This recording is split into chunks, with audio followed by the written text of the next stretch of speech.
mbrojtjen e motit, tashmë do të fillojnë edhe punë të tjera, meqense projekti i kogenerimit vetëm se nuk është ndolur dhe ka vazhdu tërkohën edhe gjatë sezonit së dimrit të punohet në të. Kur fol për projektin e kogenerimit, do të thotë për termokosin më lidh, do me thonë me kekun, po besoj? Jo, ne kemi të veçantë. Po në qaj sistema, pak a shumë, po? Po, në fakt, është ngroja qendrore e qytetit, që është duke tashmë duke përfundu faza e dytë dhe natyrisht që në fazën tjetër presim që ta kyshim në termocentralin Kosova B dhe të presin që vjeshta vetë se të finalizohet. Kjo është shumë lajm i mirë, më falë që thashët e në mësuna këtë më Prishtinë termokosi për nëzingrojën qëndrore, që atë emën jam nojna si për para që të ishim puma najke. Po, kjo është shumë lajm i mirë, sepse është, do me thonë, ndim që qytetarët e Obiliqit edhe qytetit edhe të shatrave për rreth, janë për rreth termocentraleve dhe është i paradoks që është doshur ndoshta të parë të kalon anena gypat edhe të jetë, po mirë, por na vjen mirë që është duke punuar dhe po shpresojmë pra një lajm i mirë për qytetarët e komunës Obiliqit se në dimrin e ardhshëm mund të kenë pra me ngroje qendrore, nëse jo të gjithë atëherë një pjesë e tyre, apo jo? Po, sigurisht që ne planifikojmë që në vjesht të kyqëm në sistemin e ngrohjes 43 objekte kolektive, që këtu natyrisht bëjnë pjesë dhe objektet publike, meqense kemi 2 faza përpara për t'i punuar dhe po shpresojmë edhe kemi zotime edhe nga Ministria e Ekonomisë dhe njëkohësisht edhe nga qeveria për mbështetje, sepse ky është një projekt i madh për një komunë të vogël siç është komuna Obiliqit në buxhetin e saj. Dhe natyrisht që është shumë e rëndësishme për ne që i kemi një marrëveshje me Prishtinën, që i bëj thirrje publike që ta zbatoj marrëveshjen Prishtina, ku ata janë zotuar se do të investojnë në gypin për furnizim nga termocentrali deri në sistemin e pumpimit. Po, kjo është një lajm i mirë dhe shpresoj pra që në bashkëpunim edhe me këtë aktorët qoftë të pushtetit lokal apo të nacional të realizohet kjo, sepse pastaj janë përfitimet e shumë fishta, harxhimet janë më të pakta, rrjedhimisht ka më pak harxhim të rrymës, e që do të thotë edhe më pak ndotje. Dim që komuna Obiliqit dhe qytetarët e Obiliqit e se shatra për rreth pra janë do të thonë aty është termocentrali Kosova B që po besoj përkundër filterave vazhdon të jetë problem për ndotjen e ajrit. Si qëndron në komuna Obiliqit në këtë aspekt dhe çfarë bashkëpunimi keni me Kekun por me qeverinë nacionale për të përmirësuar filtrimin e tymeve dhe gazrave, sepse dim që është raportuar edhe një numër i lartë i sëmundjeve apo një përqindje më lartë me sëmundje kancerogjene mu për shkak të saj. Po, bashkëpunimi, unë falenderoj Korporatën Energjetike të Kosovës që është shumë bashkëpunuese dhe vlen të cekët që na kanë ndihmuar edhe në eliminimin e deponive ilegale që kanë qenë mbi 28 deponi ilegale me marrjen e mandatit tonë dhe Korporata Energjetike na kanë ndihmuar që ta pastrojmë ambientin, njëkohësisht gjithmonë është në mbështetjen tonë për çdo iniciativë, aktivitet që ne po e marrim, gjithashtu vlen të falenderohet shumë edhe për bashkëpunimin edhe për punësimin e punëtorëve të komunës Obiliqit. Kur jemi të ndotja, përveç 2 termocentrale, komuna Obiliqit e ka edhe 2 ndotës të tjerë, që është edhe mihja sipërfaqësore dhe deponia regionale e mbeturinave. Natyrisht që unë si kryetar së bashku me kabinetin tim i kemi bërë takimet edhe me drejtorin e deponisë regionale dhe presim bashkëpunim që kjo deponi të mos vazhdoj të jetë në atë gjendje që ka qenë më herët.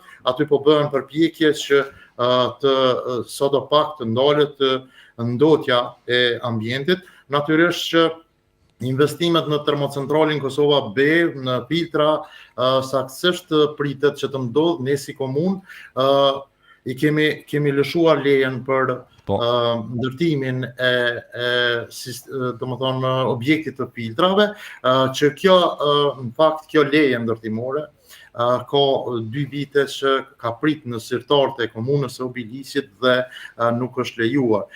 Nëse dikujt duhen elektrofiltrat e Termocentrali Kosova B, natyrisht i duhen qytetarëve të komunës së Obiliqit, që vjen keq për 2 vite radhazi nuk kanë pas mundësi që ta marrin lejen nga komuna e Obiliqit.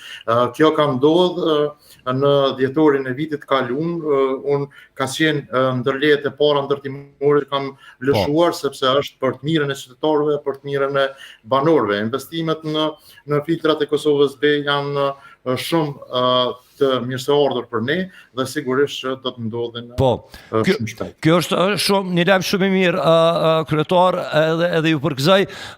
Ne kemi marrë ankesë dje për nga disa fshatra që kanë të bëjnë me kolektimin e Burllogut, ju treguat që keni larguar edhe mbi 28 deponi ilegale.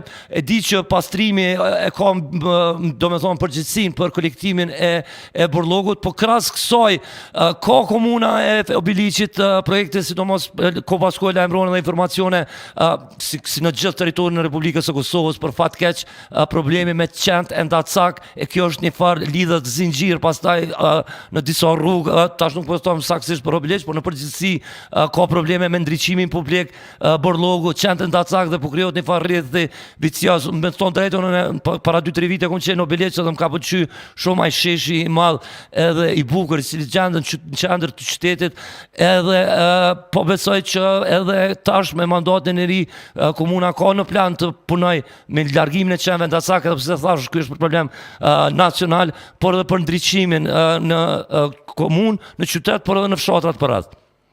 Kur jemi te mbeturina, te mbledhja mbeturinave, natyrisht që unë kam marrë një vendim duke sensibilizuar opinionin këtu që hudhja mbeturinave pa vend do të xhobiten nga institucionet e komunës, pra 50 euro është gjoba për, në fakt 1000 euro është gjoba për ata qytetarë që hedhin mbeturina pa vend.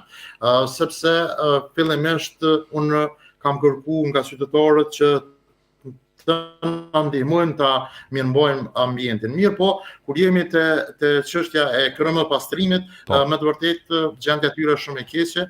Ne si komunë më njëherë kemi marrë masa dhe kemi punësuar në bashkëpunim me ta.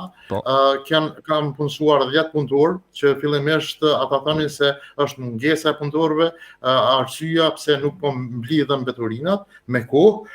Pastaj pas punësimit të këtyre punëtorëve, ndodhi që mos të vazhdohet e njëjta punë, që mos mblidhen mbeturina. Ata po kërkojnë në mbledhjen e kamionëve. Dhe unë kam thënë që edhe sikur komuna t'u blej kamionët, ju do të kërkoni edhe naftën.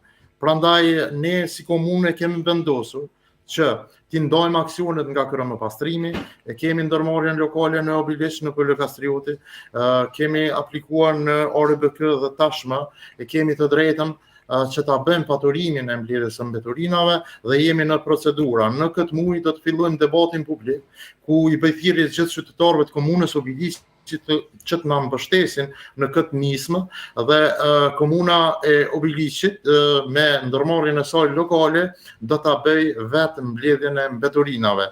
Nuk i kem bash ne si qytetarë të komunës Obiliqit, nuk i kem bash dështimit të ndonjë komune tjetër siç është Prishtina, Lipjani apo ndonjë komunë tjetër. Prandaj ne do të jemi të kujdesshëm dhe do ta formojmë shumë shpejt departamentin e mbledhjes së mbeturinave në kuadër të ndërmarrjes lokale, dhe mbeturinat do të mblidhen me ndërmarrjen tonë. Pra qytetari i komunës Obiliqit nuk do ta ketë këtë problem, besoj që prej një muaji të këtij viti. Kryetar, nëse keni diçka më shtu, ju falenderoj shumë dhe ju përgëzoj për punën dhe për shpresoj edhe sukseset, për cilat natyrisht do t'ju vlerësojnë qytetarët në ciklin e ri tjetër të zgjedhor. Faleminderit për gatishmërinë me bashkëpunu dhe besoj që komunikimin do të vazhdojmë në mënyrë që qytetarët e Obiliqit të marrin shërbimet në kohë të dur, edhe të jetojnë në një qytet të bukur, një komunë të bukur që është edhe Obiliqi. Faleminderit shumë kryetar. Dhe faleminderit shumë. Ishte pra me zotin Halit Thaçin, kryetarin e Obiliqit,